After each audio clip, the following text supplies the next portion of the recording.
Bangladesh Bharat cricket সিরিজের দ্বিতীয় test ও প্রথম টি-20 ম্যাচ নিয়ে নিরাপত্তা হুমকি দিয়েছে ভারতের ধর্মীয় সংগঠন অখিল ভারত হিন্দু মহাসভা।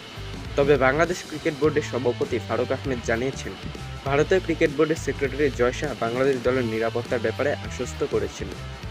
গতকাল বিসিবিতে ক্রিকেটারদের সঙ্গে বৈঠকের পর সাংবাদিকদের সামনে ফারুক আহমেদ বলেন, আমার জয় শাহর সঙ্গে কথা হয়েছে, তিনি আমাদের সব ধরনের নিরাপত্তা ব্যবস্থা নিশ্চিত করেছেন।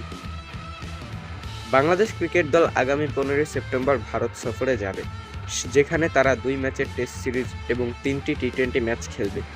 সিরিজের প্রথম টেস্ট শুরু হবে 19 সেপ্টেম্বর চেন্নাইয়ে, আর দ্বিতীয় টেস্ট অনুষ্ঠিত হবে 27 সেপ্টেম্বর কানপুরে।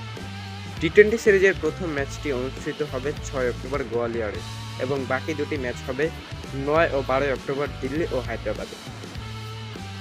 অখিল ভারত হিন্দু মহাসভা এই সফরের দ্বিতীয় টেস্ট এবং প্রথম টি-20 ম্যাচের বিপক্ষে হুমকি দিয়েছে। তাদের দাবি, বাংলাদেশে শেখ হাসিনা সরকারের পতনের পর হিন্দু সম্প্রদায়ের ওপর নির্যাতন চালানো হয়েছে। এই ঘটনার প্রতিবাদে তারা বাংলাদেশ ভারতের মধ্যে ওই দুটি ম্যাচ বাতিলের দাবি জানিয়েছেন।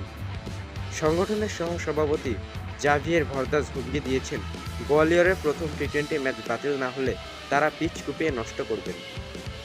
বন্ধুরা, আপনাদের কি মনে হয় এবারে ভারত সিরিজে বাংলাদেশ কয়টি ম্যাচ জিতবে? কমেন্ট করে জানান। ভিডিওটি যদি ভালো লাগে লাইক করুন, আমাদের চ্যানেলে নতুন হলে চ্যানেলটিকে সাবস্ক্রাইব করুন। দেখা হচ্ছে পরের ভিডিওতে, ততক্ষণের জন্য টাটা।